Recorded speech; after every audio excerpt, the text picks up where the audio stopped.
Proposed power cuts in 2015 have spread concern about how the elderly and vulnerable will cope. The Government Department of Energy and Climate Change have said that if we aren't on target to cut our carbon emissions by 80% by 2050, we will see power cuts in the next couple of years.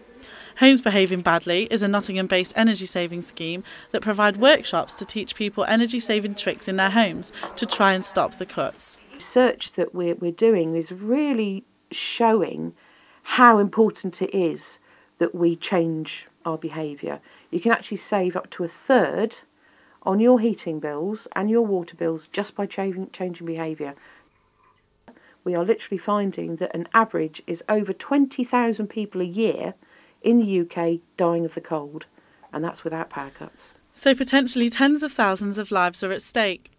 HOBBS are encouraging people to change their behaviour as well as modify their homes. Simple tasks like filling up a kettle to only the level required, turning off plug sockets and wearing warm clothing rather than turning on the heating can help. However, not everyone will be capable of making such changes.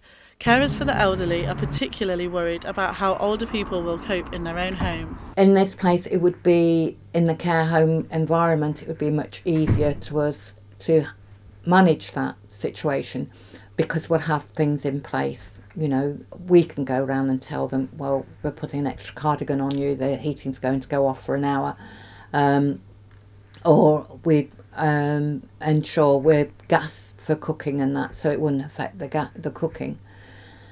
So in a controlled environment like this, it would be much easier to handle, but for people who are living at home, they're going to be extremely vulnerable, and I don't know how the government are going to have the resources to safeguard the vulnerable at home.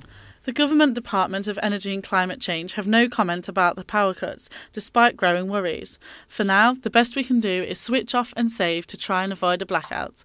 Katy Gilbert, CBJ News.